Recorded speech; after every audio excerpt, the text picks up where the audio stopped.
I'm here in Krabi, Thailand, headed to the Philippines tomorrow.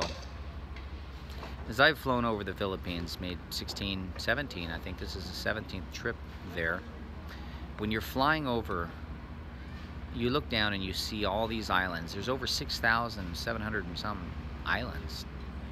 I mean, that's a lot of islands. And when you look at the islands, the majority of the people in the developing areas are right along the coast, right at the water's edge.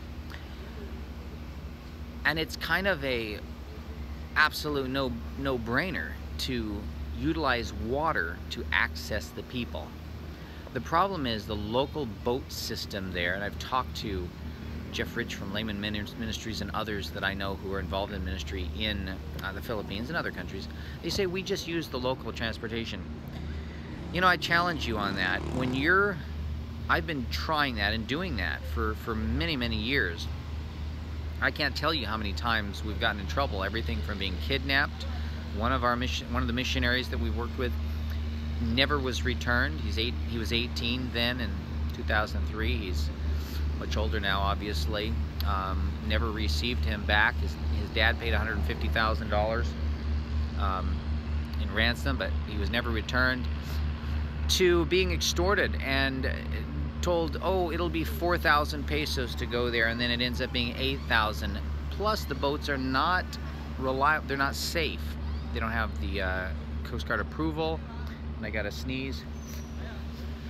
But that's part of reality TV, is me sneezing.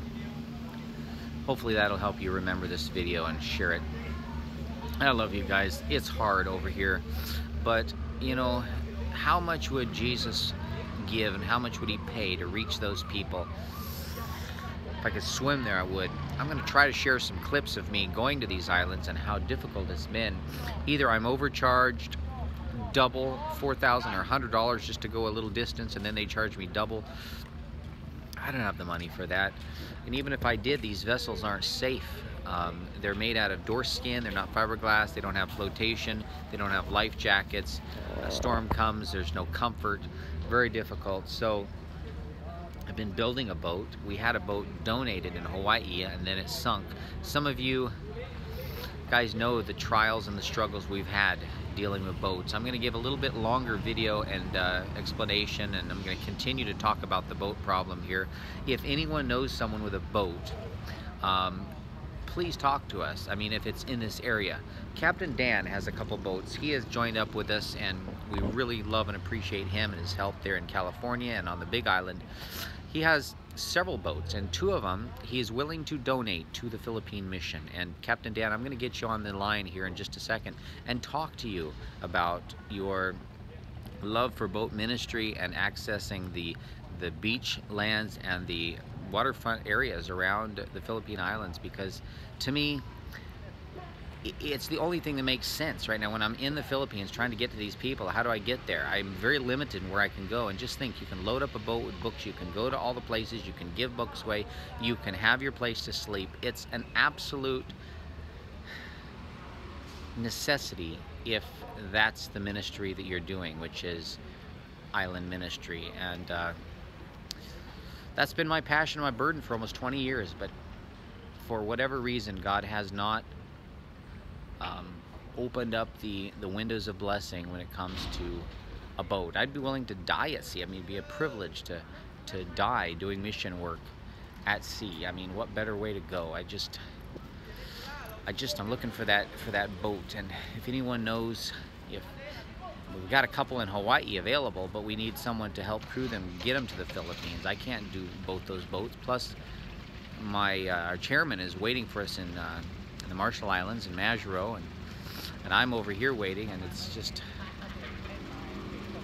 I think about how much would God give? He gave his son. How much would Jesus give? He gave his life. I don't think there's any price that would be too much. I just think it's just a matter of willingness. There's got to be someone out there.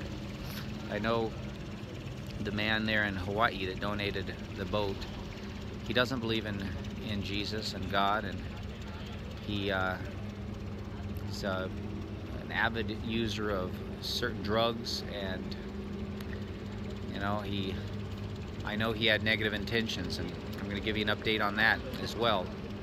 The boat was not a donation. It was a life-threatening situation that he had to get rid of the vessel, or he was going to be fined and lose maybe even his home, and he had to get rid of it. He didn't know what to do, so he tried for a long time to give it to people, and no one would want it because they knew the history, but I didn't know the history. So he took advantage of our organization, took all of our mission money, put our life at risk. My son and cousin and I almost died, and we're still praying about what to do with that. And I've protected our statutes in a court system in the United States, and we just need your prayers, please, because you know, I want to get to those places. It's not just so much I want to do something, it's something that I've felt a burden on my heart, and I cannot continue my life without doing something to fulfill that, the promise I made to those people. I've been to these places. I mean, I've been all over the islands and made friends and connections and opened up doors. So I know that God will continue to open up the doors and help us. It's just a matter of when, and putting the pieces together and sharing what God is doing, what He's done so far.